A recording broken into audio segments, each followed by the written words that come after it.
Our last item, receive a follow-up presentation from Veolia Water North America regarding the hydrogen sulfide H2S odors that were emitted from the Richmond wastewater treatment plant on December 4th through 6th of 2023. If there are any speakers online that would like to address the council on this item, raise your hand at this time. Thank you. Are you Veolia representatives? No. Oh, okay. Well, That's the only one. oh, okay. So, Mayor, Hi. I thought maybe you were poached. no. Okay. This A team has to stay with the city of Richmond. All right then. So if I may, Mayor, so we have staff, they would like to open up, and then Yes, they were going please. to pass it off to Okay. Veolia. And with that, I will turn it over to Robert Armijo, our Deputy Director of Public Works and City Engineer. Thank you. Good evening. Good evening, Mayor Martinez, members of City Council, and residents of City of Richmond. My name's Robert Armijo. As our city manager said, I'm the Deputy Public Works Director and the City Engineer. I also have with me members of our Water Resource Recovery staff. I have Mary Phelps, who's our project manager, and also Jeff Barrett, who's our senior engineer for our Water Resource Recovery program. For this item, we have Veolia, the city's contracted operator for the wastewater treatment plant, sewer and drainage systems, and they are prepared to further address a matter of significant concern for the community, which is the odor issues, specifically hydrogen sulfide emissions emanating from our wastewater treatment plant. This is a follow-up to Veolia's prior presentation on December 12th, 2023, and we are joined by Melissa Sandvold, our Regional Vice President for Veolia, and CV, who's the Director of Capital Program Management West from Veolia. The City Council requested that they present detailed information and updates from the initial presentation last December, focusing on the steps taken and planned measures to mitigate these odor issues, as well as the associated proposed timeline. Attached to our staff report, you will find a report provided by Veolia, which the City Council requested to understand better the issues surrounding the odor problem. For members of the public, you can access this report through eScribe on the City Council's agenda page, and which is on the city's website. City staff have conducted an initial review of the report. The report is technical, encompassing various assumptions, data sets, and engineering material. Given its intricacies, city staff believes it is prudent to have this report peer-reviewed. To this end, we have initiated the process of engaging a third-party expert to conduct this peer review.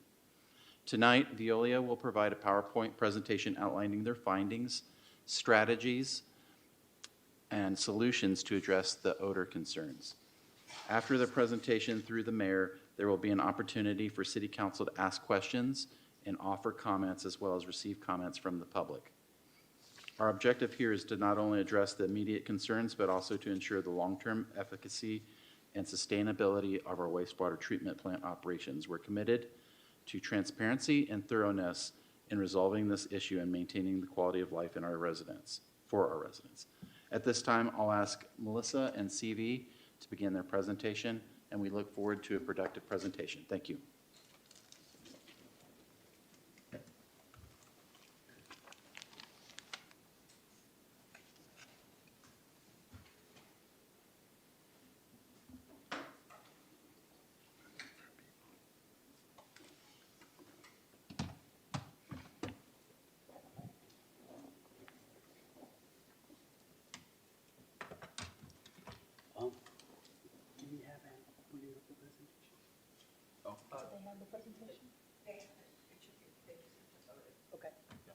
Thank you. Oh, perfect. There you go. Thank you. Good evening, Honorable Mayor and esteemed City Council leadership team. My name is CV, the Director of Capital Program Management for Veolia, including the capital construction projects in the city's wastewater treatment plant and collection system. I'm joined by Ms. Melissa Sandwald. She's the Vice President overseeing operations in Richmond. And as Mr. Armijo introduced, this is a follow-up presentation on the construction activities associated with the grid and aeration system improvement projects that we were working on, and we are on the verge of completely closing out the project, which is in the plant. This is the $42 million investment that the city is making to improve the process.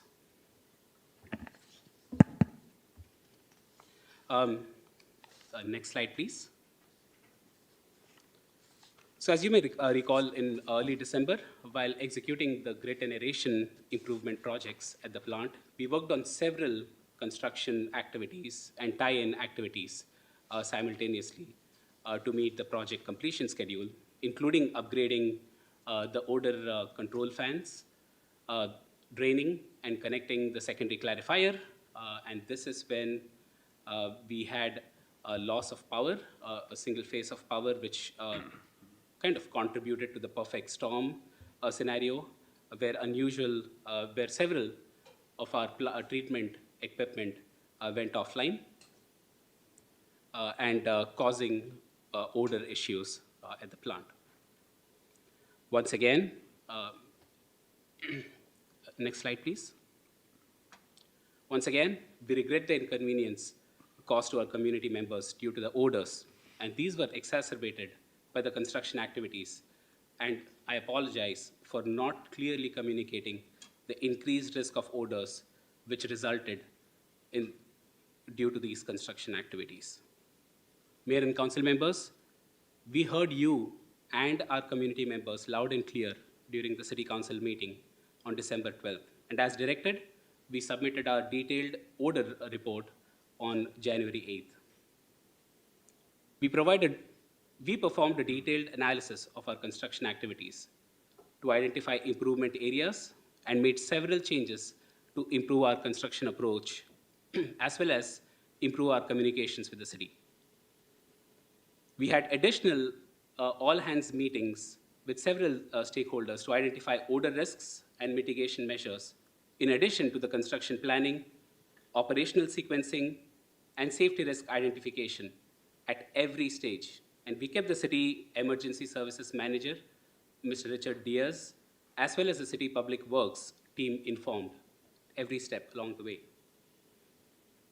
Our Veolia technical experts across the country, as well as overseas, reviewed the construction and operations activities and helped identify additional items to consider as we approached these activities, as well as validated the procedures for items such as drawing down active tankage. And we prepared detailed communication notices, both in English as well as Spanish, of the construction activities, and shared it with Mr. Diaz for notification of our community members. For every time we had any activity, such as which could have enhanced odor risks, and these notices included the time of day, the type of activity, duration, and any kind of enhanced risks of odors. We also changed the construction activities and schedules to avoid holidays, because we had a few other tie-ins scheduled between Christmas and New Year, and we kind of reassigned those activities to later in the year, so as to minimize the impact to our community members. But also noting that we wanted to finish certain key activities before the schools reopened, just to minimize the impact to our students. Now, we also looked at the wind and rain conditions, and used any kind of favorable weather windows to do such shutdowns, just to minimize any kind of odor impact. And finally, our Veolia employee and proud City of Richmond resident, Mr. David Ernst, has attended and will attend and contribute to the Richmond City Council city of industry meetings and other local meetings so we can solicit more timely feedback about any community concerns and respond quickly. Next slide, please.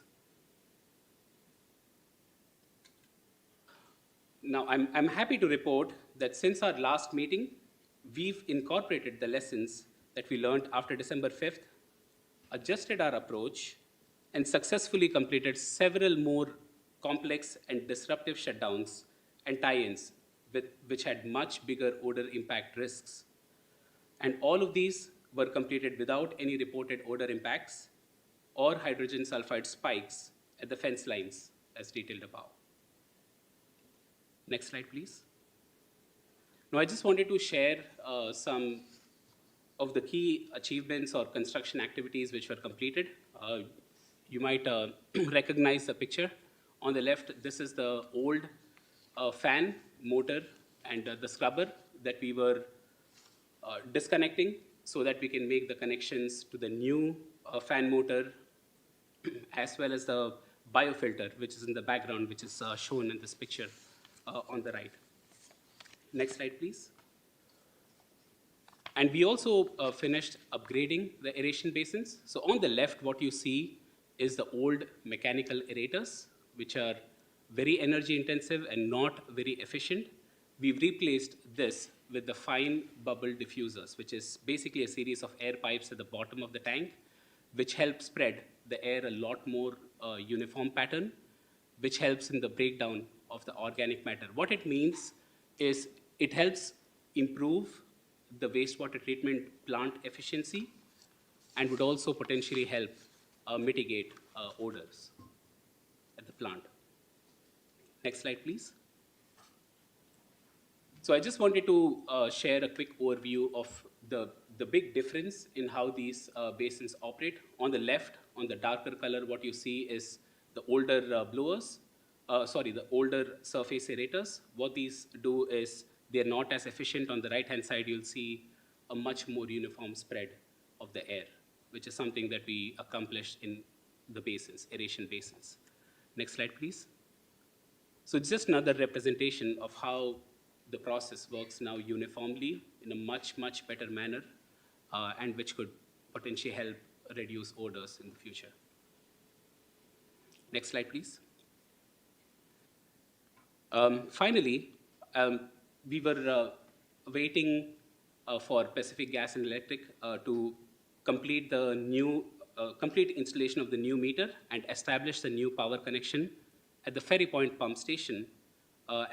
As soon as those were installed and the city contractor delivered the odor mitigation chemicals, we connected the pump to the dosing system, and we started adding chemicals which will inhibit the growth of odor-causing chemicals even before the influent stream enters the wastewater treatment plant. Next slide, please. So I'm also happy to report that the grid generation project, as well as the Ferry Point pump stations, are substantially complete. As you'll see, pretty much all the key activities in each of these projects have been completed.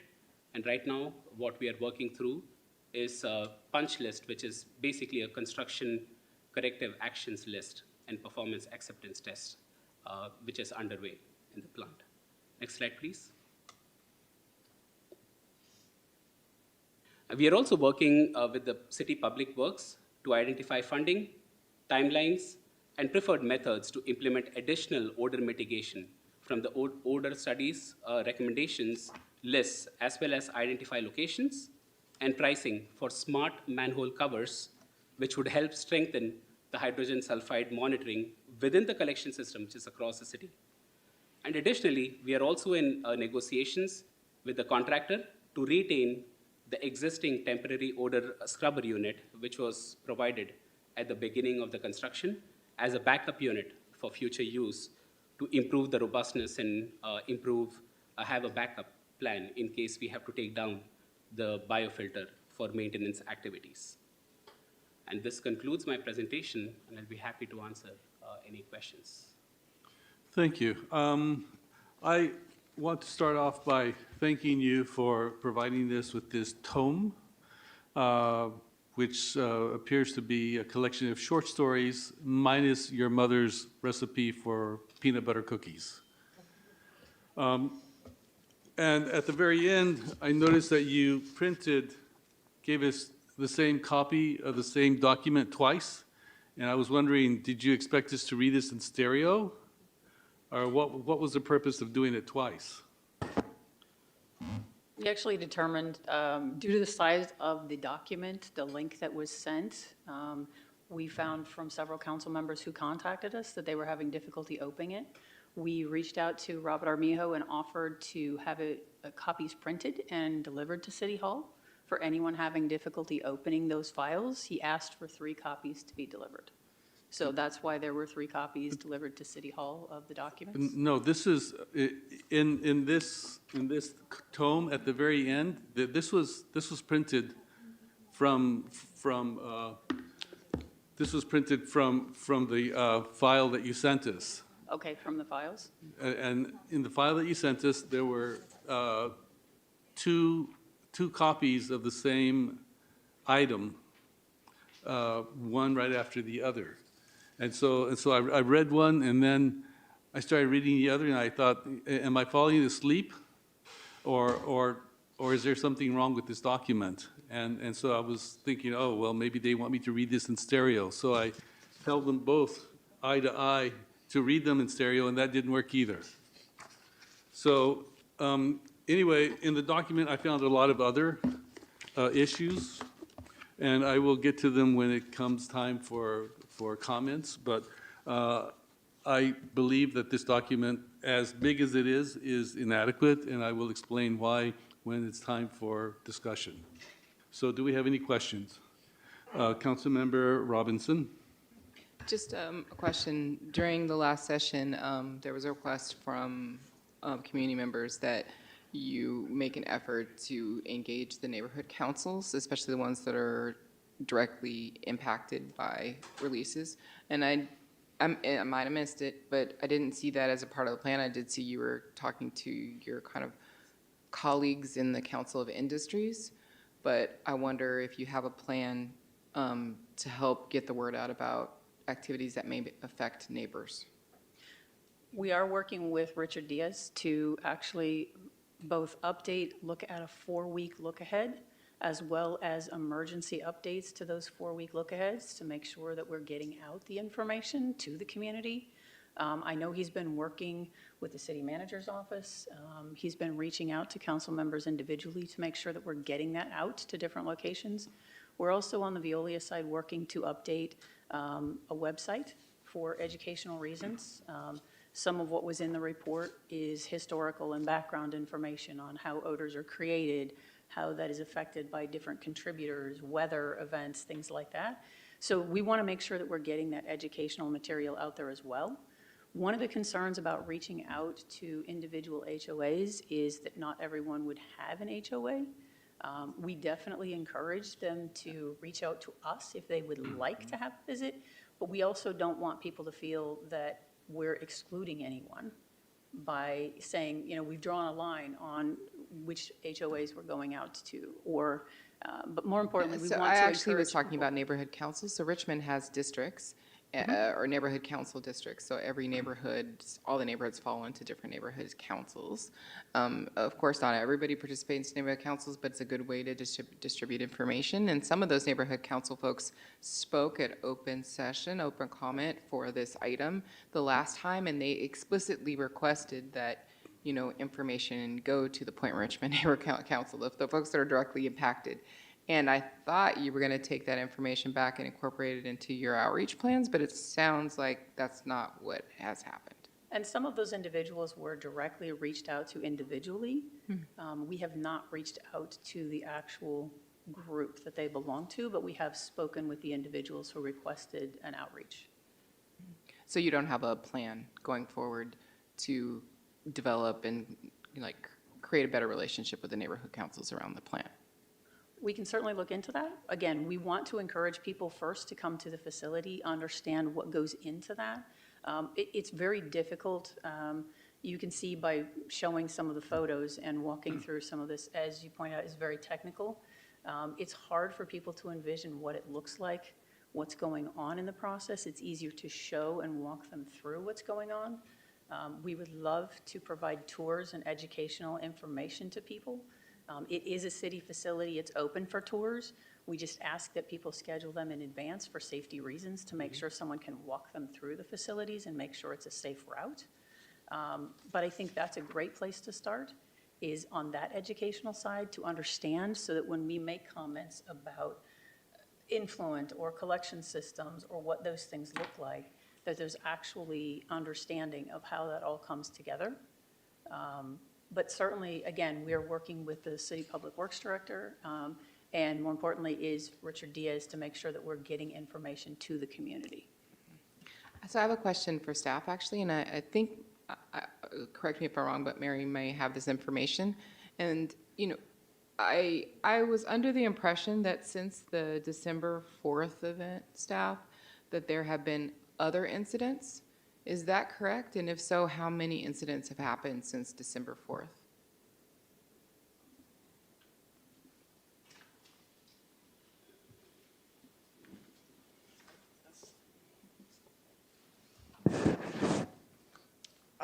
Yes, there have been other hydrogen sulfide incidences, but I don't have the exact data.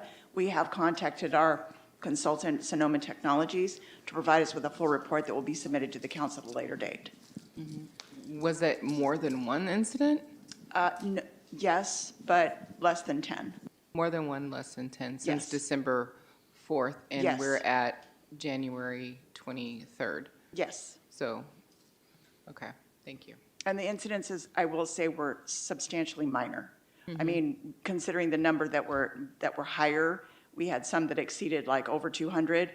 The incidents that occurred since then have been relatively minor, maybe 70 parts per billion, where our threshold is 60. They've been relatively minor. Not So that they're not. just over the Not that threshold. they're not a concern, but they've been relatively minor. So just over the threshold? Yes, But still over the threshold? yes. And in our agreement was that they don't have incidents over the threshold, is that correct? Or am I misremembering that? I'm sorry, could you repeat the question? In our contract agreement, we have an agreement that there won't be incidents over a certain threshold. Is that the threshold that you're talking about, or am I? The threshold was established by remembering this Bay correctly. Area Air Quality Management District of 60. That was from years ago, an agreement that was made years ago between the city and Bay Area Air Quality. Okay. So as far as what is in the agreement that is eventually, we will have no odors coming from the treatment plant. That is the ultimate goal. And Veolia strives to get to that point as well as city staff. That's the agreement. There will be no odors. That's the goal. Okay, thank you. Councilmember Bana? Thank you. Thank you for the presentation. Thank you for coming. Quick question before I get to my main question. I thought we agreed on having more monitors. Are they going to be installed? Or have they been installed? We didn't agree on more air monitors? Yes. Oh, maybe I'm the sorry. city does that. Yes, we are negotiating a contract with Sonoma Technologies, which we will bring before the council on February 20th to install 2 more additional monitors. Thank you, I appreciate it. No Now problem. back to my question. So CB, last time through a set of questions, you and I got to the conclusion that you did not go over the plan to make sure it matches the industrial procedure protocols. But I hope your memory helps you that the main reason for that major leak or major incident, whatever it was, you said you were supposed to look through what was going to be done, and then you didn't. You failed to look carefully into what was going to happen, and the proper protocols were not followed. So my question is about, I can find the recording of the video and show it to you later to refresh your memory. But my main question is, your presentation did not have any indication about making sure it won't happen in the future. So thank you for your question, first of all. And yes, as a professional, 100%, that's always been our goal, to ensure that something like this never happens again. The steps that we did take after that is we separated out every single tie-in activity that had to happen. We tried to ensure that there were no multiple activities happening which would start feeding into each other. The reason for doing that is, of course, every project, as you know, you're an engineer yourself, have schedules, have deadlines, all of those. But we found a workaround. We started, for example, we started adding chemicals at Ferry Point, which in itself would help, first of all, inhibit those chemicals, which would even cause I'm not orders. And then we asking started. anything about the details. I mean, about the lessons taken. Are you Yes. tightening the protocols in place? How do you do it, and how come we didn't see anything about it in your presentation? The short answer is yes. We did tighten our construction procedure, our tie-in procedure. So 3 very quick points I'll make. Number 1, we only did one tie-in at a time. We broke down the activity into multiple smaller pieces so that every duration was a very short shutdown, so we could quickly recover the process. And finally, we changed the sequence to do as much of the work as possible, even if we have to do a little bit of rework, but to further compress the time frame. And we got all of these reviewed with multiple stakeholders to exhaustively look for any other options that we could to pinch down the risk. And you'll see that after that, we've done several more shutdowns between December, after December 5th, and which have not, where we have not received any odor complaints. Thank you. So I those wish, measures did help. Yeah, I wish that would have been included in the presentation. To me, that's the most important thing, to make sure things will be improved and it wouldn't happen again. So my question in general is, how many procedures are there that could cause a leak or incident? And do we have a copy of it? Is there an agency overlooking that has that? I mean, is like Chemical Safety Board is looking over you? What are the bigger watchdogs in addition to City Council? Some of the quick ones which come to mind is we have Bay Area Air Quality Management District. We also have the State Water Resources Control Board. I'm sorry, but Air District comes in when something happens. In terms of prevention, is there an agency to look at the protocols to make sure things are tightened up and chances are wouldn't happen again or wouldn't happen at all? Like, is there an industrial safety ordinance relating to the operation or any agency looking into it? I can tell you this time, before we did the shutdown and tie-in, we contacted Bay Area Air Quality Management District and proactively told them these are the activities that we are doing, these are the durations of the shutdown. Are there any concerns? Is there anything would you like to come and monitor while we are performing the work? But that's, Okay, you're not generally speaking, answering my question. They have air sensors, they come and detect if there's something. My question is about procedures that are done in a plant like yours. It's an industrial chemical plant.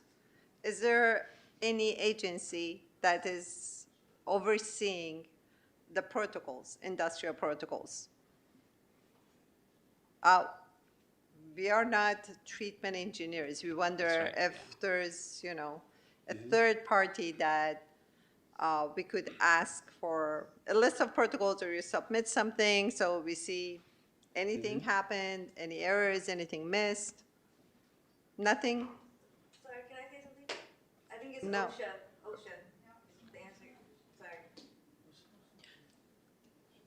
You don't know of any? I don't know, but I'll try and find out. But I would appreciate it, and I would appreciate if Public Works looks into it too. Thank you. And last question. So these major operations, you're going to notify the public in advance. Also, can we have a copy of the procedure? So maybe we can have a third party take a look at it to make sure things will be safe? okay. We can certainly take a look at that. We have hundreds of SOPs for our processes. SOP is standing for? Standard operating procedures. Thank you. So- That's the word I was looking Yes. for. Yeah. Yes. Sorry, we Thank we you. tend to use a lot of acronyms. I apologize. There are expectations from the State Water Board for O&M plans, for understanding that you can run the facilities to the capacities that they are designed for. They do take a look at SOPs when there are questions. From that standpoint, Bay Area Quality would be the same. They would want to know that we have investigation procedures and things in place. They are not necessarily going to look at every single construction activity unless, as you pointed out, there is a challenge. They will come in and they will say, we would like to see how this was actually accomplished. But certainly we are in the process, not only with the new construction and the new assets, of developing new standard operating procedures to make sure, but we did actually reach out, as CV said, to our other colleagues to make sure that what we're putting in place for these SOPs is in alignment with industry standard, with what we're doing at other facilities about how we're doing these. And obviously, Councilperson Zepeda was very clear. His concern was about nights, weekends, holidays, that these seem to be activities and areas where there seem to be more spikes. So those were definitely things we took into account in our scheduling. And, you know, for Councilperson Robertson, I know, yes, there were some spikes. They were not in association with any of the activities that we actually rolled out. So, you know, yes, we did see some fence line monitor spikes. They were intermittent. As we pointed out, this takes a sample every 5 minutes. So there was a sample that came in at a 72. 5 minutes later, it showed as a 14. This could be anything. In fact, the one we got just this week that Mary was, actually late last week, that Mary investigated and actually asked about, the wind was coming into the facility from the south, which would indicate it was something that blew across the sensor. It was one single sample in a day, which is most likely not coming out of the facility as it would be going against the wind. But we do understand that those are still of concern, and we continue to look for other areas of adding, as Mary was pointing out, you know, we're looking at additional monitoring in the fence line. As CV pointed out, we're also looking at smart covers for distribution in the collection system that gives you better monitoring as in, say, proximity to the schools, where there are some concerns. Our concern is this is not just at the facility. We're not necessarily creating, these are naturally byproducts of wastewater breaking down. It's going to happen in a collection system, and more so if you don't have hydraulics to clear out that collection system. So after a long drought with no rain, you might get materials that have built up in some of these areas that don't get flushed properly by minimal flows, right? Those being the case, the more you have that capability and that monitoring out in the collection system, the better it can be approached. You can go in and better adjust your chemical feeds to make sure that they are getting the applicable level, protecting the community, protecting the citizens, and making sure that we can then assert that we have true monitoring out in the collection system. So again, we're working on getting that plan together. We obviously will reach out to Public Works and make sure that everyone is on board, not only with what that looks like, but where they would be located, because it then gives us additional tools to adjust and make sure that not only is it the right chemical, but the right dose, if that makes sense. So does Cali or P have anything to do with any of this, like accidental release prevention? No? It seems to me like it's an unregulated industry. So I just wanted to make sure where the status is. Maybe we need to do our own homework, not rely on county and state regulations. Thank We'll you. look into it, yes. Appreciate it. Of which agencies regulate the work plans that we do. I'm sorry? We'll go and look at which agencies regulate any kind of work plans, construction activity work plans that we do. Generally speaking, like Melissa pointed out, yes, we do look at the safety aspect of it, timing aspect, the logistics, and all these work plans are put together in a collaborative manner after discussing with the contractor, the licensed design engineers, as well as our capital program engineers and constructors and operations with regards to mainly compliance with our existing permits to ensure what can we do with the least disruption, or rather recover in time so that we continue to meet our existing compliance requirements. So, I but appreciate I it. will look into it. Yes. Yeah, I would like to learn about what you find about compliance rules too. Thank you. Councilmember Willis? Yeah, thank you for the presentation. There's a couple things that I did want to follow up on from the last meeting that wasn't necessarily clear to me, at least for tonight's presentation. Part of the issue that I remember there being a huge odor complaint that was cited because the construction team on site was didn't have communication with the operation managers, and then they ended up doing the work on the malfunctioning area that needed to be replaced. And I know we walked away from that meeting saying that you were going to be operation manager and the construction team on site were going to communicate to make sure that when these type of projects are move forward, that you were going to do it at a time that would not impact residents. Has that conversation happened, and what is the plan around that moving forward? So short answer is yes, those communications did happen, which is why we selected a date and time of subsequent shutdowns, which were away from the holidays, if I may, as well as of the shortest duration possible, so that we avoid these kinds of odor risks. So yes, those meetings and discussions are happening prior to every shutdown, and once those have been done and the work plan established, we also contact Mr. Diaz to notify him of the plan, the duration, the date, the time, the piece of equipment that's been taken offline. So yes. Okay. And the other question that I had was related to, I remember, forgive me, I'm paraphrasing, but I believe it was Councilmember Cepeda that brought this up last time. You can correct me if I'm wrong. But I remember one of the issues that was also came up is the fact that the operation managers and staff for Veolia leave at around like 3 or 5 o'clock and aren't necessarily there with the construction team. And one of the issues that was brought up was making sure that we have somebody there, 24/7, so things aren't just operated by computers. Like, has any conversations like that happened too, in terms of operationally making sure that there's a staff person there if there's an incident? One of the challenges is with the way the contract was structured. It is not a 24/7 facility as far as a manned operation. It's manned on an emergency basis on the off hours. There can be adjustments made. We can have those conversations with city staff as to what that would look like, but it would require additional certified operators in order to do that.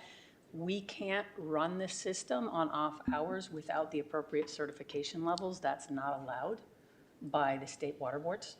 So there have to be experienced certified individuals in order to do that. In order to get all of the work done, that would require additional staff. And councilperson, when it comes to construction, we don't do construction when our engineers and construction managers are not on site. So we do not do it. We may rarely do it off hours, but during those times we are present. We do not do construction when we are not around. Okay. Well, I understand the challenge, but an obvious question, at least for me, that comes to mind is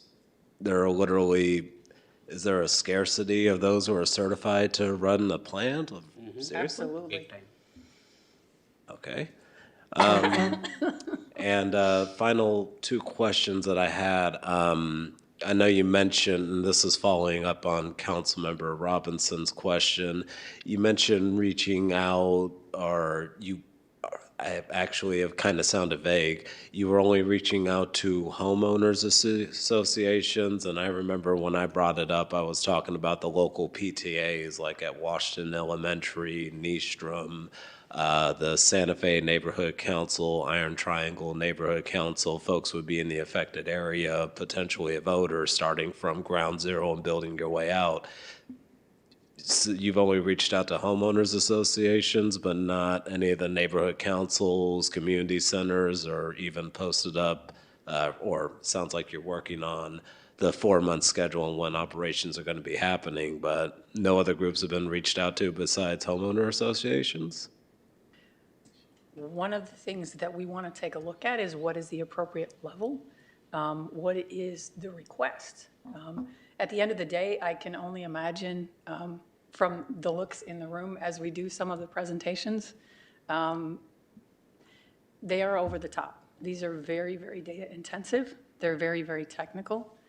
There's not a lot of ways to make this entertaining from the standpoint of what our business is. We are absolutely about education. We are looking at ways to make that better user-friendly and put it in front of some of our communications folks to make sure that this is not a engineering document, that is not just driving people mad with the technicality of it. But yes, as we start to get a better system for having those conversations, we can do that. What we don't want to do is drive people away. Now, we have gotten good feedback from Richard Diaz saying that the community has been overwhelmingly supportive of the activity releases that we have provided, the information in regard to upcoming activities. They would like to see more of those, and we're absolutely committed to that and working with him. He has been amazing. He is available. He is very clear in what he would like. And he's doing, again, he's very responsive when we ask a question or when he's asked a question. But he's provided the feedback that they're interested in that level. It's a question of what's the next level, right? What's the next level that makes sense without boring people to tears and driving them away, but giving them enough information to be useful. Okay. So we absolutely are still looking at what does that look like and how do we relay that to be the most value. Okay.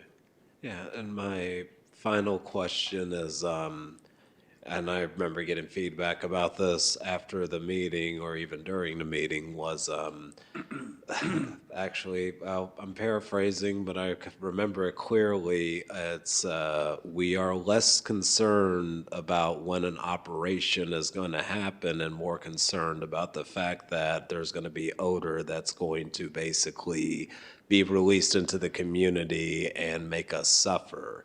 So with that being said, and with Mary also basically restating that the agreement is saying that odor releases will not impact the community, what is the strategy to make sure that as operations are moving forward, that odors aren't going to impact the community? And again, as Mary said, the goal is always to have zero impact. We absolutely want to operate it to the best of our abilities with the equipment and everything that has been provided. We continue to look at other opportunities. I know within the report there are several odor studies that have been done. There are other recommendations out there. I think Councilmember Zepeda actually joked about covering the whole plant. There are actually recommendations about different levels of covering of different processes. But we also want to make sure that it's not just at the facility and it's also in the collection system, which, as we stated, is part of the reason behind the smart manhole covers, to make sure that we're getting a better picture. That collection system right now is not well monitored. There aren't a lot of systems out there. These are new technologies. We're negotiating with a vendor as a company to get better pricing, to make sure that we're getting real-time data as to what is going on in the community, to make sure that it's not just at the fence line or at the plant, but all the way around the community in what is actually happening in those areas as the collection system is continuing to break down. Okay. Well, I know that's the goal, but I guess in terms of goal for timeline, when is your goal to at least have something produced? Because we're being held accountable for our previous agreements and putting trust into Veolia. And whenever Veolia messes up, we get held accountable for entering into an agreement. So I think one of the primary concerns out of all the questions that I've asked is, when will the odor stop impacting community residents, and what is the goal to implement that strategy, and the timeline and when that strategy is going to be implemented? If it's 2 months, 3 months, year, what's the goal?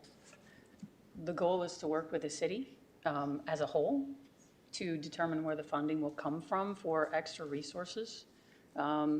These are city assets, and in order to upgrade some of those assets, it has to show up on the priority list. So I realize that with Baykeeper, with some of the other things that are out there, including some of the upgrades, those have not risen to the top of that priority list, but that absolutely has to be a conversation. I think in the report we've asked for, and I think there was originally a steering committee suggested, we absolutely applaud that idea and would encourage that, to take a look at the system as a whole and where does that money go to the best advantage of the entire community.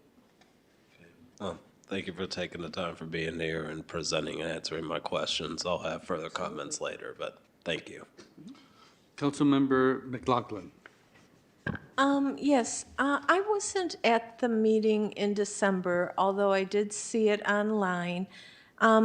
And had I been there, I would have mentioned this, which I'll mention now.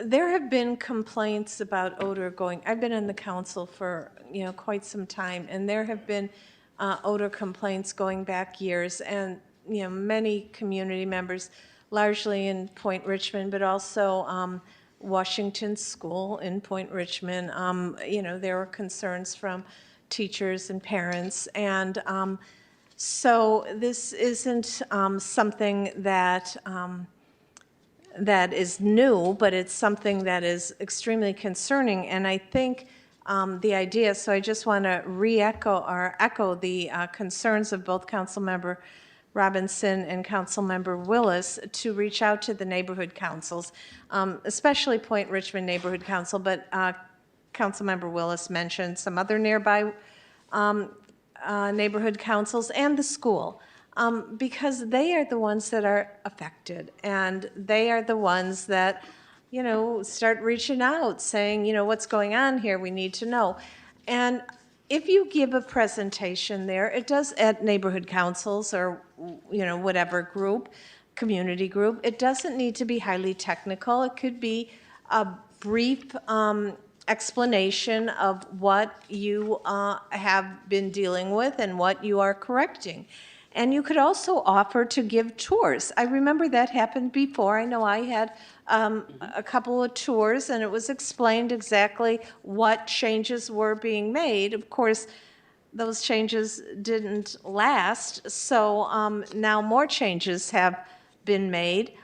So my second question, so above and beyond offering tours or visiting these neighborhood councils and offering tours for those interested, and we do have some extremely experts within our community. Many of them work for various regulatory agencies, so I wouldn't worry too much about being too technical, but I do understand that you might want to do a briefer presentation. But my next question is, so I did see in your PowerPoint that, you have some new equipment, and, that requires funds and also construction. So I'm wondering, just out of curiosity, I don't know how this process works. Does Veolia cover the cost? Is it on the city's dime, or is it passed on to the ratepayers? Within the agreement, all capital plans and upgrades are a city responsibility. How that works, I would suggest that that get answered by the city Public Works group, because I don't know the actual process within Public Works. Yeah, it'd be good to know that, because I know we'll be getting, the next process of rate increases at some point, and it's important for us to know how much increases may come forward. But, yeah, Robert, if you could explain a little bit to us? Absolutely. Not yet. It's not ready yet. Red means go. Yeah, it's the, Only likes green.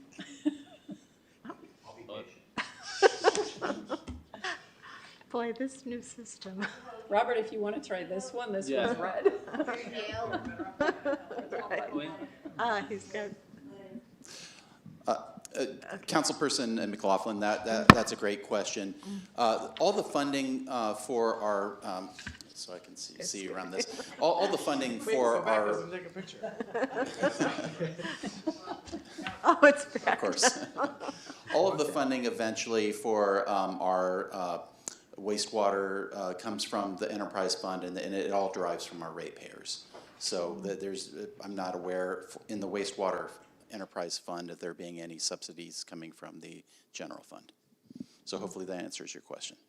Okay, and could you also tell me, when will we be getting the next set of rate increases coming to the council? I forget if it's a multi-year process that we approve.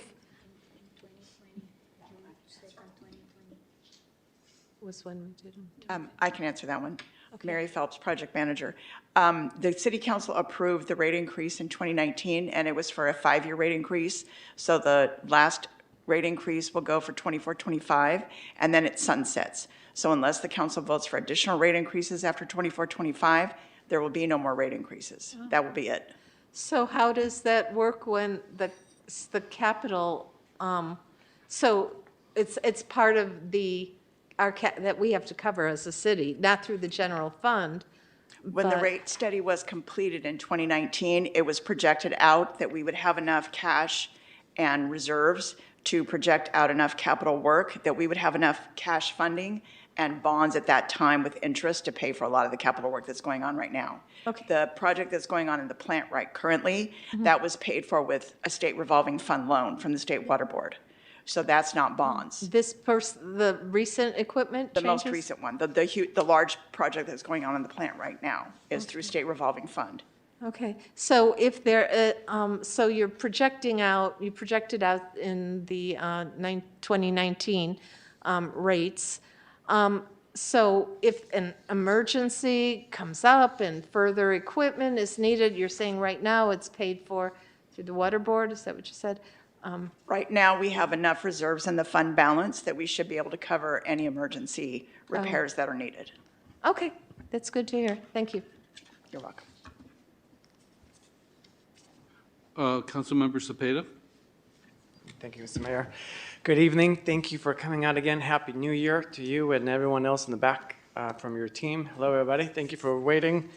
I have a couple of different questions, and I read through the report a couple of times, some pages more than others. It's 446 pages. A lot of them have charts and reports.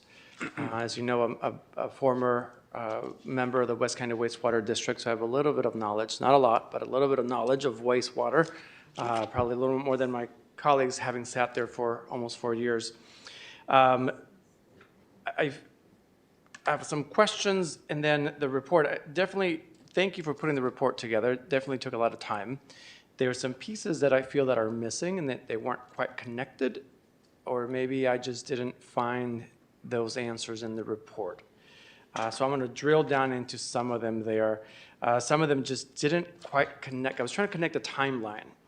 And the reason I want to connect the timeline is because I'm hoping that we can learn from what happened in this day. And as we know, this is only one day of many, many years, as Councilmember McLaughlin mentioned, right? This has been going on for many, many years prior, but we want to learn from this one particular day and then moving it forward.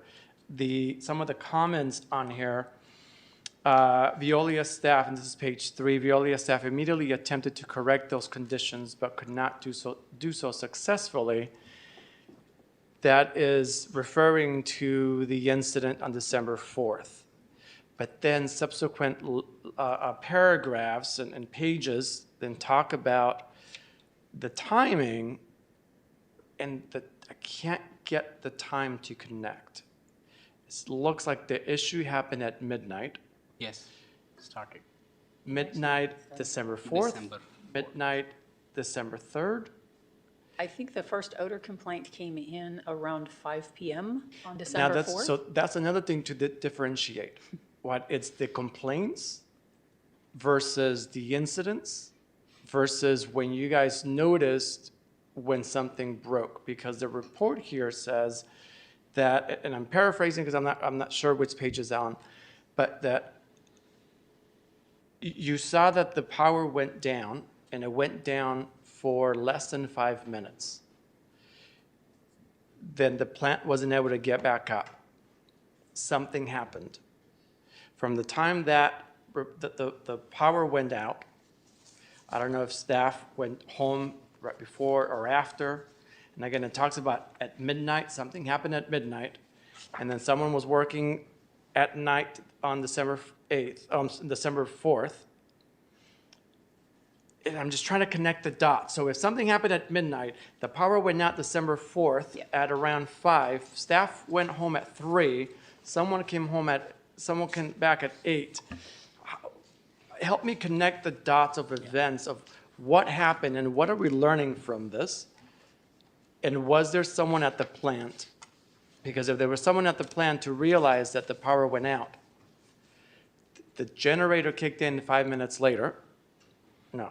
No. Generator did not kick in. That's At the all. part of, so what was really happening, they were in the process of doing the drain down of the secondary clarifier, right? The staff had gone home. One of the on-call operators had returned to the site, both because at 5 PM they received an odor complaint. So they came to do the investigation.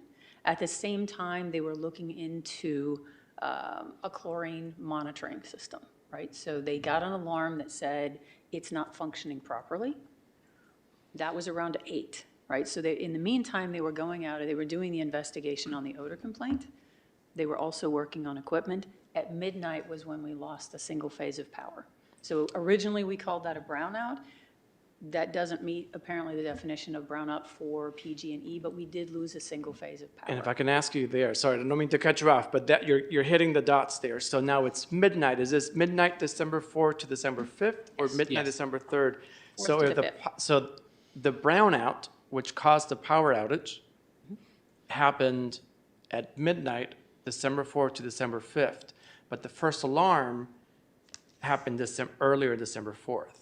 So I'm trying to figure out if the culprit was the power outage, why did the power outage which was the culprit happen hours after the first alarm? And the problem is there's not, and that's a very valid point, because there's not a single failure that is the culprit, and that's why we called it a perfect storm. There are several contributing factors. So there were odors already emanating from the secondary clarifier that was being drained. The operator at the time put some additional hoses in there for a water cap, because if you have stagnant water over the top of any solids, it won't release the odors through the water cap, right? So that's one method, but in the meantime, they were also having difficulty adding some of the odor control chemical at that time, the hypochlorite. It's not really used for odor control, but it does help mitigate. So they were in the process of doing that as well. Then you have the single phase loss, right, that happened at midnight. So these are all contributing factors that are building, which is why between the 4th and the 5th, we started seeing more odor complaints. Because even though that odor was there, it was coming in through the collection system. There was no online feed out in the collection system due to construction of the new Ferry Point pump station. and the unavailability of being able to add that. And I think there was a photo in the presentation, but it shows you the size of the tank and how impossible it is to move that while you're doing construction on the same footprint of a brand-new station. So we were having difficulty keeping that running. So you've got odorous air coming in. You've got a little bit more added as the tank is being drained. Now you've added to that the loss of phase that made sure that we couldn't restart the blowers until the next morning. The blowers are what runs those aeration basins, and that is what helps keep that wastewater fresh as the treatment is happening. It's exacerbating what is already there.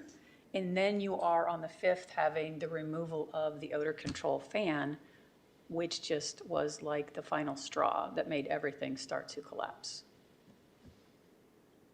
Does that make more sense? Thank you. Does that help line things up a little bit more? It does in a way, and that just leads more to the question that Councilmember Willis was also alluding to about the overnights and weekends, and I think we do need to have that conversation.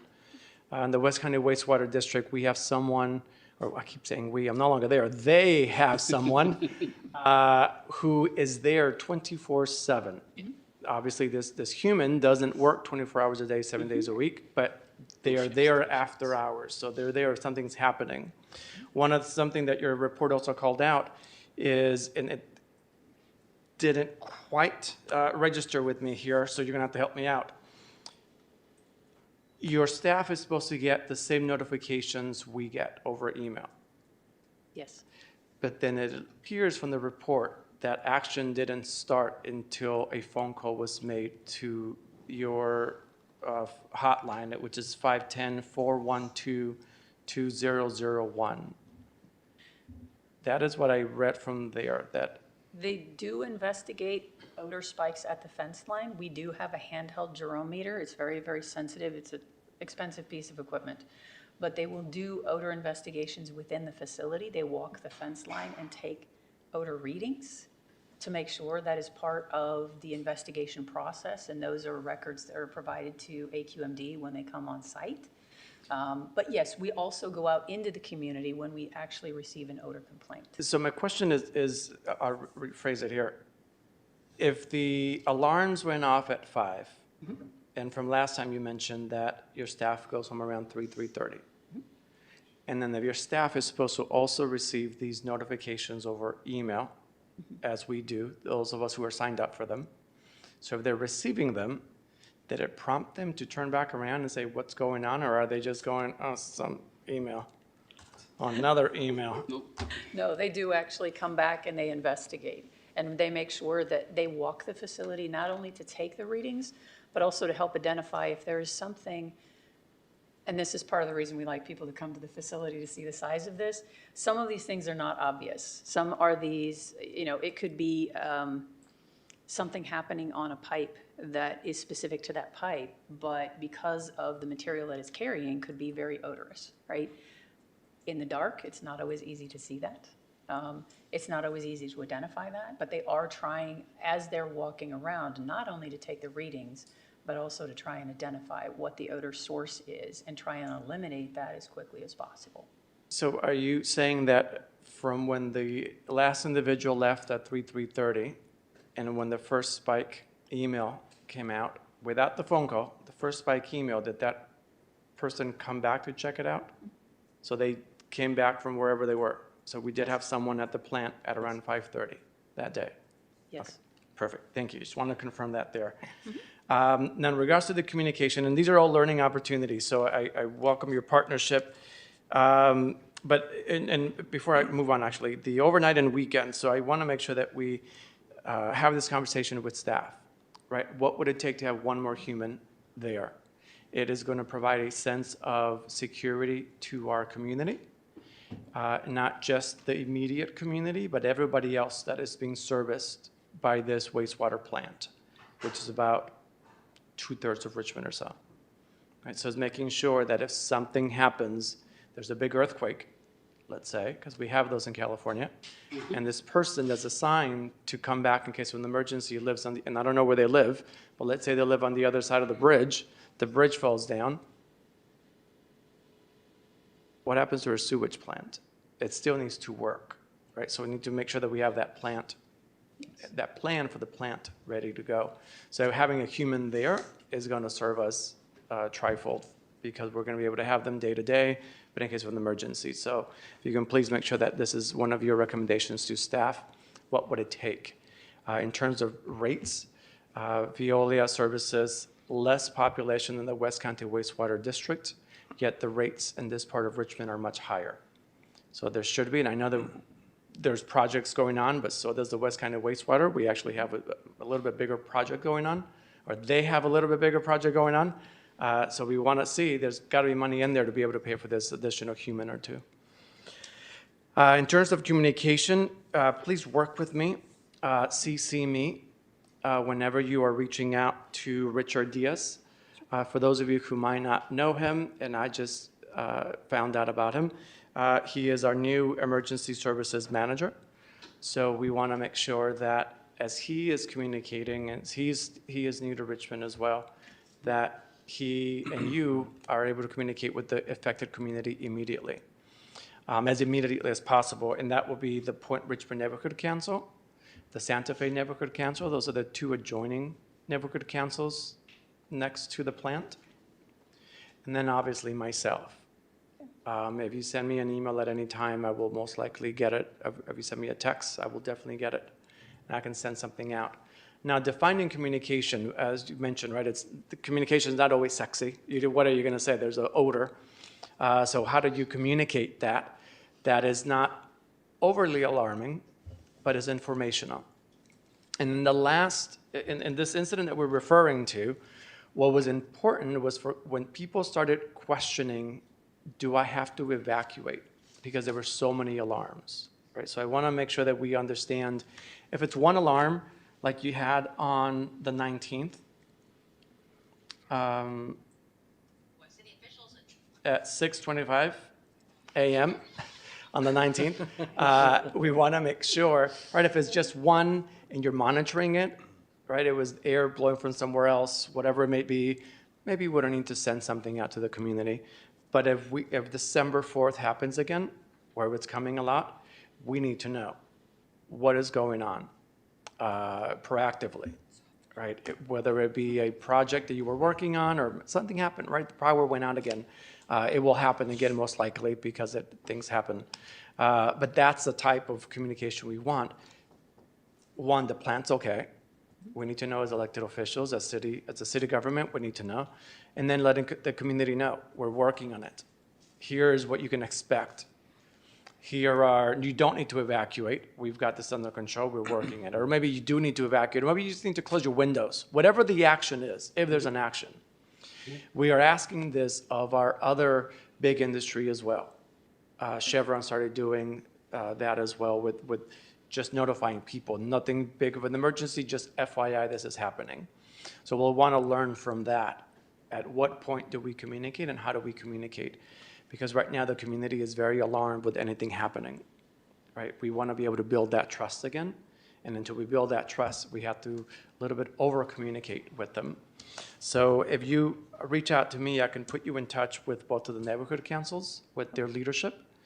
And then you can, with them, I know the Point Richmond Neighborhood Council has the PTA in their neighborhood council, the school, so they can communicate with them as well. They can give you their contacts.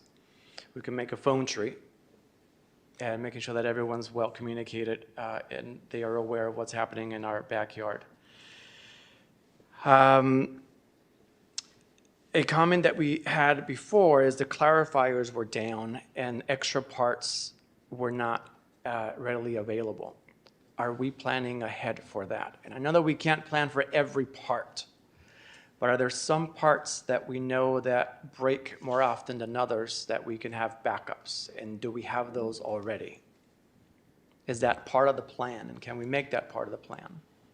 I will tell you that we have a list that we publish in the biweekly report of all of the requests that we have out there to be funded for spare parts, for replacement items. Again, it's getting them the priority. One of the things that I agreed to with Robert was to make sure that we are being very clear when we're doing this. Not only asking and putting together a project and saying, hey, these are the spare parts we need, but also giving them that priority from the standpoint of the operators, but also being very clear about what the consequences are, right? Because I think that's where you're going at, is if I don't know that if I don't have these spare parts, it's going to cause additional odors, or it's going to cause complete failure of a process, just telling you it's priority one isn't really helping, right? We need to be very clear about that communication and about what could happen if we don't do this, right? So I think that gives the city better information to then prioritize where that fits as far as being approved, because it gives them, this is what we see from the operational standpoint could happen. So that is an ongoing, and that is something we're updating in our biweekly report. Those are all public information. So obviously, if you want a copy of those, we can make sure that those are also shared. Thank you. And well, Robert, we meet monthly on the water recovery, so we'll touch base on it there. I just asked that we be proactive. All of this is being proactive because we want to be able to learn. This has been going on for many years. We're not going to drill down on the past, just December. That's as far as we'll go. And then we want to move forward, right? But we want to have a good plan. While I like seeing you guys here, you're welcome to our home here. I don't want to see you in these bad circumstances. The community does not want to have this be going on. And somebody else mentioned it. In last meeting, you mentioned accountability. You hold your vendors accountable to anything that's going on. And I had mentioned as well, because you go after your vendors when they don't provide these services, right? You have guarantees for them. And if they don't meet those guarantees, and I know it's part of contracts, but I would love to be able to see it if we're making amendments, that if you don't meet the guarantees, that the people get some money back as well. And we have to figure out what that is, right? If you are willing to say that you are working hard to make sure that our people are safe and that you're meeting the 100% guarantee that there will be no odors. Right now it's 99.88%. If you don't meet that threshold or the guarantee, how much are you willing to put in? Or the Veolia's pocket, not Richmond's pocket. Whatever it may be. You don't have to answer it now. But that's part of a partnership, and that's part of a real, it's going to hurt somebody's pocket, and it should not hurt the community. And it should not hurt their lungs. It should not hurt their health.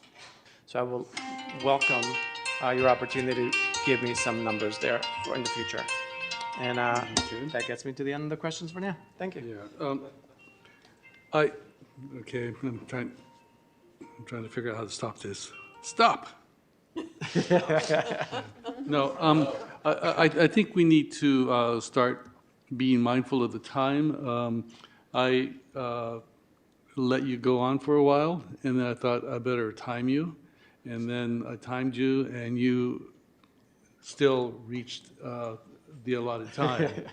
So when we go to the other council members, I would appreciate it if you're a little timing. more mindful. So I just have a few questions. And I just wanted to say thank you to the Richmond staff for working really hard to make this multinational corporation to be accountable, because they are not. They are not being accountable, and the reason why we are here is because they are not accountable. And I would love to have, instead of all these staff people here, more people in the plan where actually we need that. So I have some question for Mari, and it's about I think there had been a lot of question about procedures, and it seems that procedure hasn't been followed. The residents started complaining about odors in 2011. So it has been for a lot. So how often the fees has gone up from Veolia? And also, I just wanted you to explain to the public as well that Veolia has one part, but we have other parts that are not Veolia. So my question are about how often the fees had gone for Veolia, for the districts that Veolia runs? I'm sorry, could you repeat the question, please? How often the fees has gone up? The How fees. The fees or the rates? The fees. The rates. Since Veolia took over the contract? Well, Veolia took over the wastewater treatment plant in 2002, and our rates have increased, accordingly based on the needs of capital improvements, collection repairs, treatment plant repairs, so on and so forth. I can provide you a chart of what the fees are, from that time period. That would So, be great. I And can then have that. also a comparison between Veolia's rates versus the other rates of the other, like the wastewater district, for instance, or the When we same. do the sewer rate study, we do compare to other districts of what other districts are charging. Okay. So it's not necessarily Veolia's rates, it's the city's rates. No, but I want to have a comparison between Veolia versus the wastewater district that we have as well here. What is the difference between them? And then between the other districts as well. If I may, Mayor, Councilmember, and Vice Mayor Jimenez, we can do that. Okay. We'll get you that data. Okay. I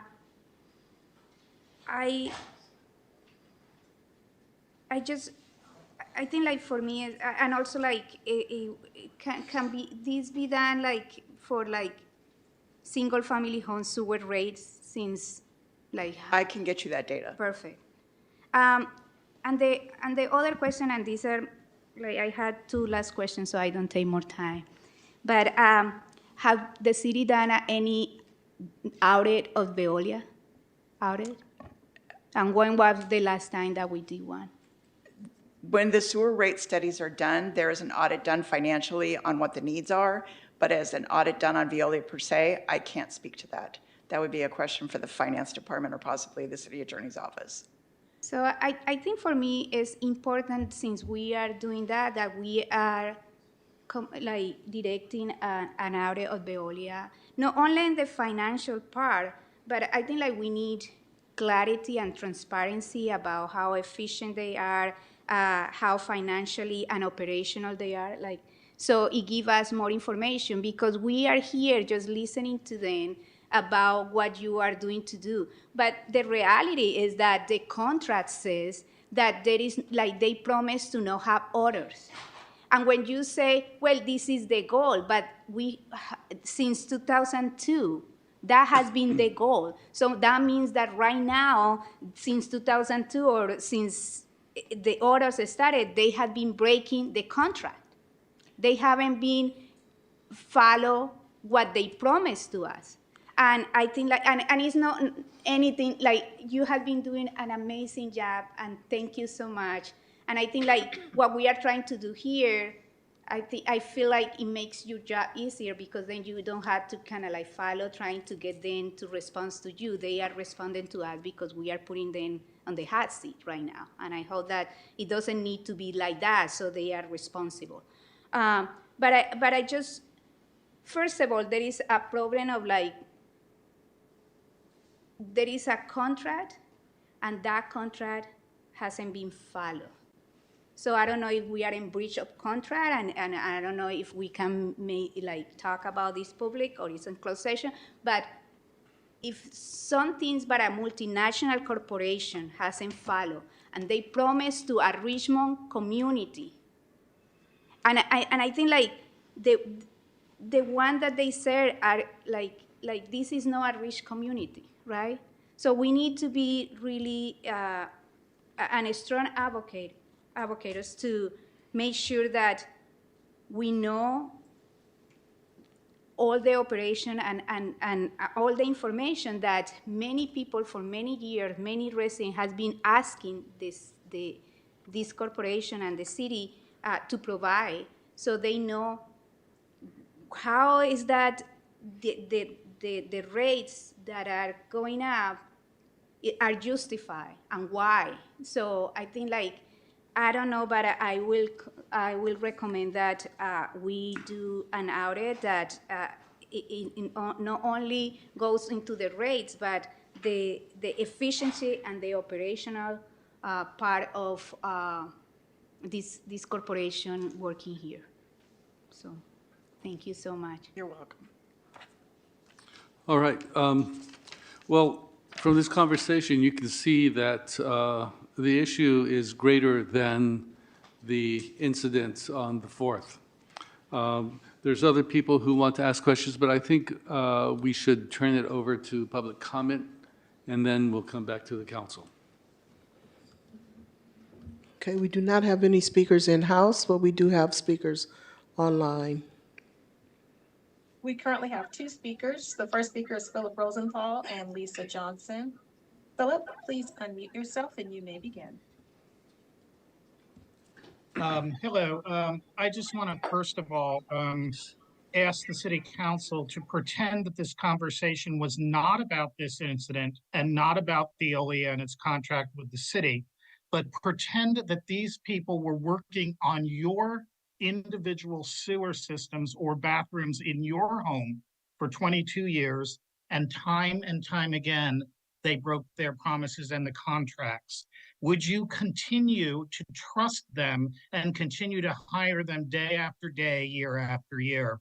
Only Gail can probably speak, or perhaps Gail and Eduardo, to the fact that we excused them $20 million in fines several years ago, taking 8 cents on the dollar for contracts that were broken. Veolia knew that there were safer and more effective methods to deal with this recent incident and the frequent incidents, but they chose not to do them. They are the world's largest corporation, as Claudia pointed out, that does this. So they shouldn't be having, quote, lessons learned, and they shouldn't be reaching out the community to find out how we can help them do a better job. We've given them tens or hundreds of millions of dollars worth of business over the years. It is not the taxpayer's job to figure this out. It is not city council members' jobs to figure this out. It's not Caesar's jobs to figure this out. Melissa sat in front of you in the last meeting and deliberately mentioned that she is breaking the contract concerning the water sewage drainage that keeps communities like Shields Reed literally flooded so that emergency vehicles can't get into their community.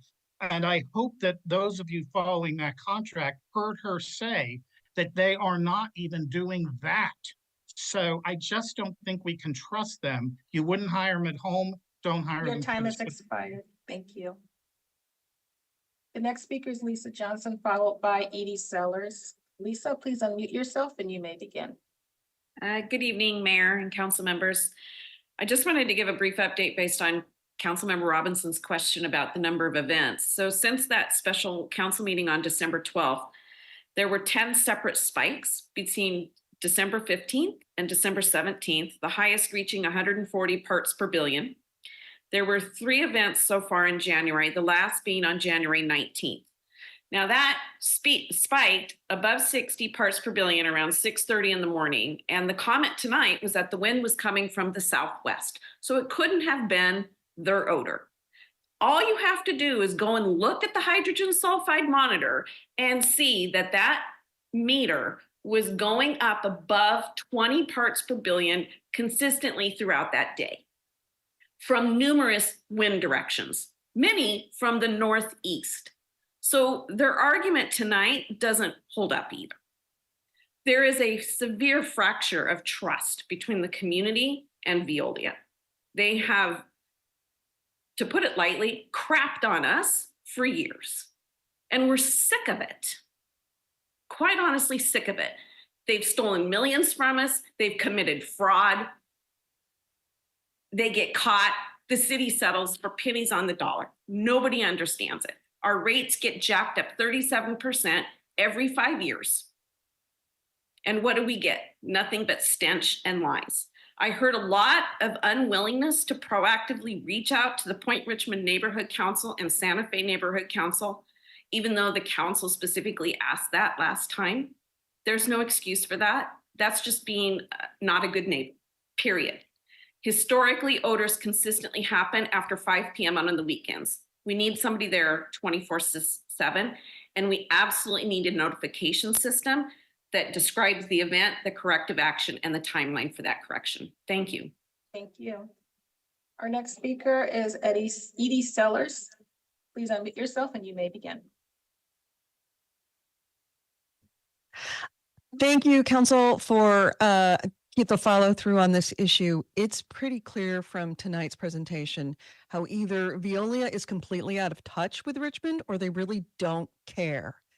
They haven't connected with any of the residents or the neighborhood groups, despite you instructing them to do exactly that. Why? It's pretty clear they don't want to. They would really rather we shut up, go home, and leave them alone. The explanation that they can't talk to us because they can't dumb it down enough for us to for us groundlings to be entertained enough is insulting to an extreme. I will have you know, Veolia, Richmond residents are not too stupid to understand. We don't need to be entertained. We need answers, and I can assure you we'll be able to understand your big engineering words. You know what we do know? We know when we're being gaslit. Take a look at the photos of the facility that they showed tonight and the last time they were here. It's a pigsty. It's covered with weeds and grass, and it's littered with debris and trash. It's a mess. I've toured other wastewater facilities in this county. They are pristine. They're well maintained and they don't stink. This multi-billion-dollar multinational corporation can't manage to cut the weeds, much less deal with odors or even maintain our storm drains like they're contracted to do. I have very little faith Veolia cares. All they care about is that you, the council, stop asking questions and that we stop complaining so that they can collect their check and keep milking the cash cow that's Richmond taxpayers. We need someone else to come in who knows how to do their job and is less entitled to our money. Thank you. Your time has expired. Thank you. And that was our last speaker. Thank you. Then I'll close public hearing. I want to apologize for being glib when I was referring to this document, but after spending hours going through this and not finding any of the answers that I had asked for, I was just frustrated, and I'm still frustrated. Let me tell you what I expect. I think this needs to be done again, and when it's done again, it needs to provide a root cause analysis documented with the causal factors that led up to the recent event. There was no root cause analysis here, which is what I had asked for. You mentioned SOPs. We need to see the SOPs, guidelines, and checklists that were used during the cleanup and release of the equipment. You mentioned them in this document, but you didn't provide them. So you know, mentioning them did nothing for me, except let me know that you knew that one was there. We understand that you had conversations with staff about ways to work with the community, but there was no documentation as to what those conversations were and what sorts of agreements you and staff might have come up with. We need to see a contingency plan for doing the work without having the Ferry Point Pump Station chemical addition system online. Now, in your document, you said that that was an issue. And then there was a letter that you printed twice that talked about dealing with it, you know, adding the hydrogen peroxide instead of chlorine and how costly that was. But the system was online in 2021, and that work was done without any order. So what sort of contingency plans did you have once it went down? We'd like to see a risk ranking on recommendations in the document. We know that all recommendations don't hold the same weight. Some could cause immediate odors. Others may take time to affect the plant and eventually cause odors. You know, and then there's low-hanging fruit. You know, so we need to see a list of possible ways to deal with the issues and have them ranked, so we know what is essential and what can take later. And then also, we need direct access to SOPs, and on one of the page 12s, it says, these documents are maintained at, we're talking about standard operating procedures, are maintained at the plant per our standard operating procedure and shared with BACMed upon request and during any of their inquiries on site. Okay, but those documents belong to us. We pay for them. There are documents. They should be made available to the city, to the council members, whenever we ask for them. Can I make a motion to extend the meeting to 11:15? Second. Roll call? Councilmember Bonner? Yes. Councilmember McLaughlin? Yes. Councilmember Robinson? Yes. Councilmember Willis? Yes. Councilmember Zepeda? Yes. Vice Mayor Jimenez? Yes. And Mayor Martinez. Yes. The vote is unanimous. So, and finally, we need those SOPs, we need guidelines, we need a checklist for day-to-day operations, and we need a list of seldomly performed tasks, emergency procedures, and maintenance work. We need all that so that we can understand how the plant works and so that we're no longer in the dark. This is a new city council that's very interested in knowing how things work and, more importantly, how things don't work, so that we can make corrections and actually get action instead of excuses. Councilmember McLaughlin. Yes, I just wanted to say, I know the speakers talked about the history of this, and there is a bad taste in the mouths of us as a council and the community because of this history. There were false fraudulent invoices that Veolia presented to the city. This was a big deal. I don't remember what year it was, but we had all kinds of discussions about it in open session. And we reached a point where both Veolia and the city agreed to phase out your contract early. I mean, you could check some newspaper articles that are still online because it was time to say enough. And we were also engaging with public agencies like East Bay Mud to have a new operator. And so this was all in place because since before I was even on the council, I was aware of this issue being a really problematic one, having a private entity run a public agency plant. Was something that I didn't feel good about, and neither did other members of the community. So I was mayor at the time when some of this came to the forefront, and that we pushed hard to end this contract. Veolia was in agreement. Okay, it was clear that there was a lot of problems that occurred, that work that wasn't done, that we were invoiced for, and what happened was that. The other members of the council, as the mayor said, we have a new council now. But at that time, the council was not, the majority was not in favor of moving forward.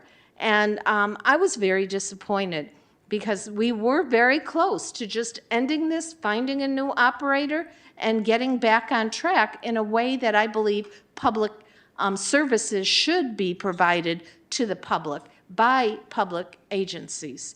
And so all I could say is that I think maybe it's time for us to start considering that again. Vice Mayor Jimenez suggested an audit. We don't know what's going on here with the finances and especially with the history of false invoices that were put forward. So, there's so much dissatisfaction. I just, can't express it enough.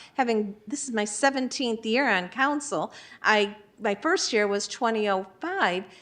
This contract was 2002 before I was even on council. So a lot of fighting, a lot of pushback on Veolia from the community, from some of us on the council, and now from a lot of us on this council, all of us on this council.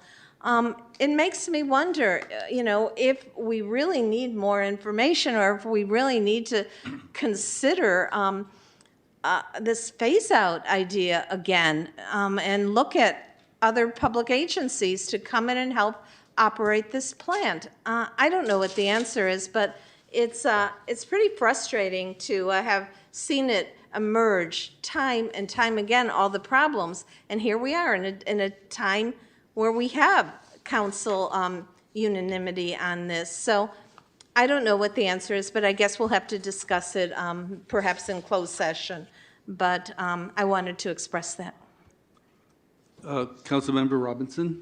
Yeah, so kind of following on with that, in the last direction that we gave after the last time we met on this issue, a part of that was to ask the city attorney to look into the contract and to see if there was ways, that it could end early, if they're in breach of contract, to be able to better understand where we stand. And I know that that's not ready for tonight, but I do wonder if you can give us an update of when we might get that information.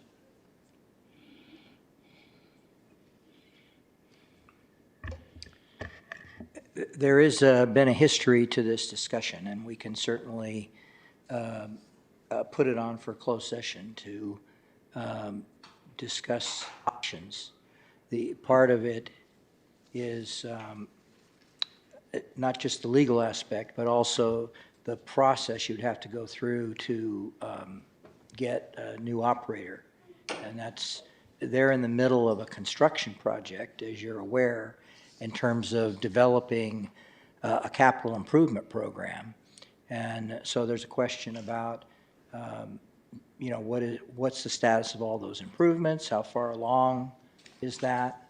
So I think it's a complex issue, and I think it takes an analysis on the part of different parts of staff in terms of coming up with ideas, options, and so forth for the council. Will you be able to bring forward the legal portions so that we can understand that in terms of the contract in a closed session in the coming, soon? Yes, but again, I think the discussion, a complete discussion involves the legal aspect, also has to include what are you going to do? Yeah, I understand. Yeah. Yeah, and just the one final comment, I really think that this is more than just the incident on December 4th. Most of my interactions with Veolia, learning about what's happening and the complaints stem from a poor maintenance of the storm drain system and the flooding that results throughout communities in my district and in other districts, the neighboring districts. And just the frustration, and what I see, quite honestly, is the kind of dismissive explanations of the lack of maintenance on the part of Veolia. It just seems like the caller said, that you just really don't care that people are flooded, and so I think that it's a bigger issue. December 4th is one. It's been over 20 years. There's storm drain management issues. There's a bunch of things, and we need to kind of have a comprehensive response. It's not about this one issue. Thank you. Councilmember Bonner. Thank you. I wonder if you could direct the staff, specifically the city attorney, to review the ISO to see what exists in there and whether we could tighten it with regards to wastewater treatment plant. Is that doable? Should I make a motion? There's a whole bunch of things that various council people have mentioned here. And so I think we'll have to work with the Public Works staff to see where all this goes. You've laid out a bunch of things for people, for Veolia to respond to, but you've also raised the issue of replacing them. So, Yeah, but whoever operates, we need some ISO, industrial safety ordinance. All right, we have 4 more minutes. And Councilmember Willis and Vice Mayor Jimenez still want to speak. We'll need to have 2 minutes each, but we'll need more than that because we'll need to have discussion as to how we want to move forward. Okay. So can we make a motion to go to 11:30? Can we just say till we're done? Okay, until we're done. Max 11:30. All right. I'll second the mayor's motion. The motion is max 11:30. Yeah. Thank you. Councilmember Yes. Bonner? Yes. Councilmember McLaughlin? Yes. Councilmember Robinson? Yes. Councilmember Zepeda? Yes. Councilmember Willis? Yes. Vice Mayor Jimenez? Yes. And Mayor Martinez? Yes. The vote is unanimous. Okay, so we'll give 2 minutes to Councilmember Willis and 2 minutes to Vice Mayor Jimenez. Thank you. In general, I can appreciate the complication of the operations and appreciate the fact that folks took time to come out and speak and answer our questions. So I do sincerely appreciate that. Though, because this has been a persistent issue that seems to have been going on since I was 11 years old in 2002, it's kind of hard to sit here and basically have confidence in anything that's actually going to be changing. I would love to be proven wrong on this type of issue, but once again, we're being held accountable by our own communities on how to go about this because they're dealing with the upfront impacts and I can't justify it for them. My motion would be, in general, just for us, city attorney, I would like to know when to be realistic to have a good comprehensive discussion about this, but either at our next closed session on February 6th or the subsequent closed session that we just have an open discussion about what happened here in open session today and last month, along with the other history, and just go over the strategies on what's in front of us for the council to take or what directions we need to go in at our very next closed session. So that would be my motion personally. Can I add a minute Yes. to that? So I just want to make sure that the things that were in the last motion are also included in this. So we were explicit Yeah. wanting to have a legal review of the contract to understand if we actually do have a breach, if we don't have a breach, if there's a way, are there exit strategies, things like that. So I just want to include that legal review. We've asked for it. We've directed staff to give it to us, and we need it still, not just a vague, broad. I'm not dissing what you're saying. I feel like it's understand. important, but I also want to make sure that we understand the legal standings and we don't put it off. No, absolutely. That motion is coming from the fact that you made that motion at our last city council meeting, and as more specific, the better, because like I said, it goes back to 2002, so that's a lot of information, so I accept that. Any other friendly amendments? Can I make another amendment? This is, oh, Wait, who seconded though? nobody has been seconded, but I will second it.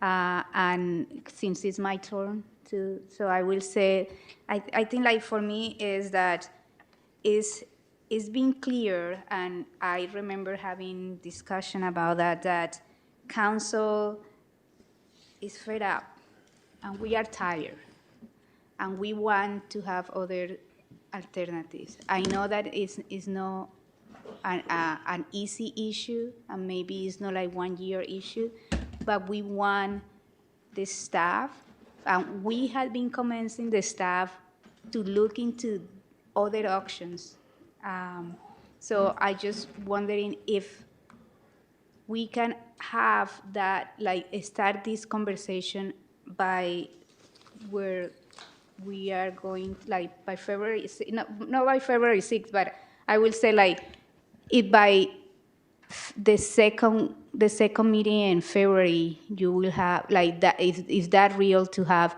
some meaningful discussion about the contract, and also what is the stage and how we start the process to start looking for other options. So, I may, Mayor? could I ask a question? Is that, I know, because I know we're in the process of getting some evaluations done and stuff, and there's a lot of material. I just want to make sure, because this is very important, we want to make sure it's done accurately and comprehensively. Do you think, I think it would, what's the second meeting in February? The 20th.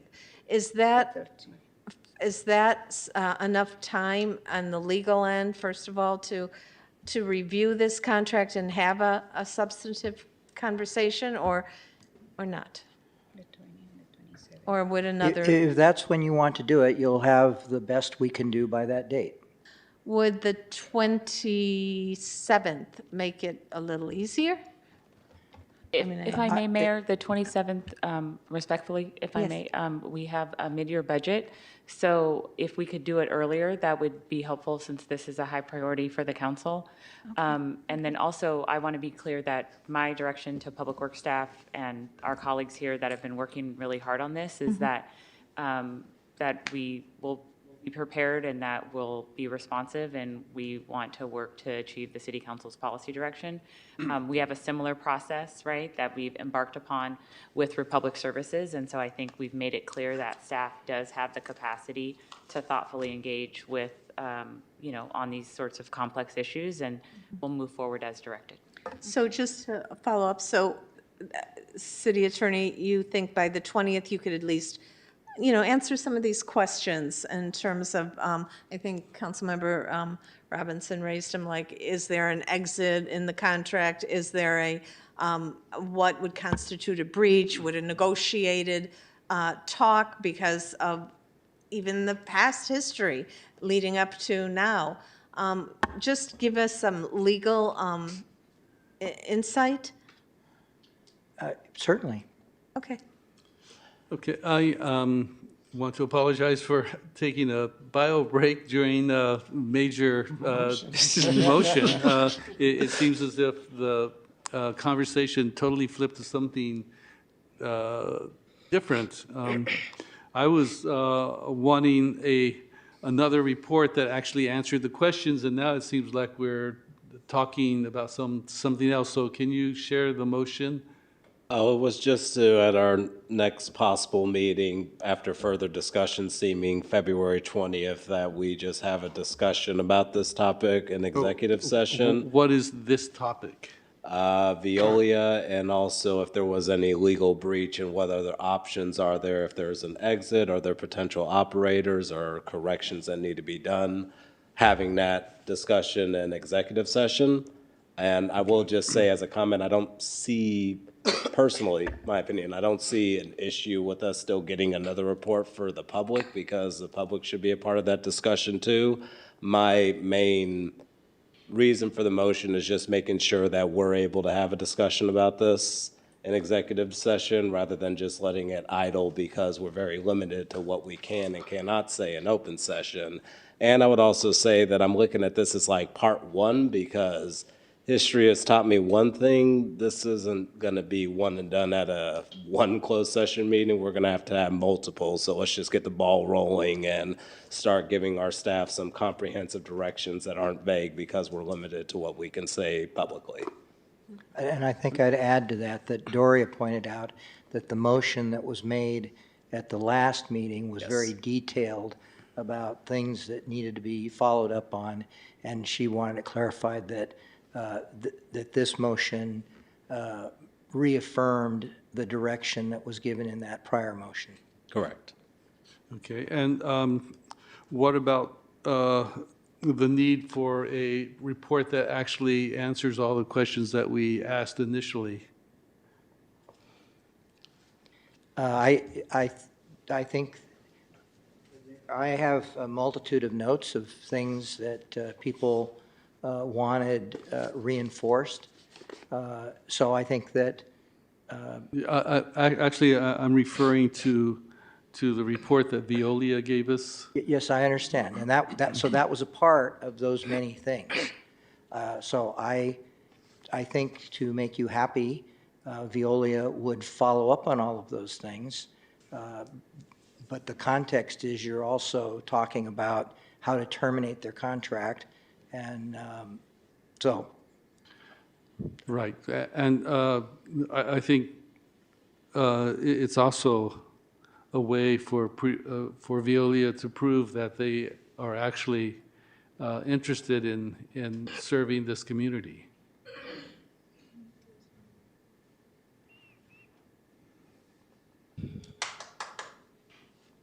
I second the motion.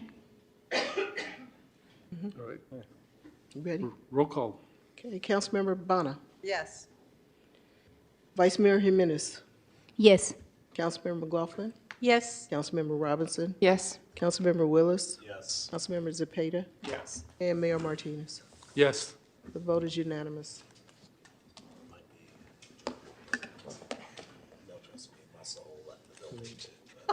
All right. I just took a real quick nap there. But I'm awake now, so I'm awake enough to adjourn the meeting. So thanks to everyone for being here and staying this late. The meeting is adjourned.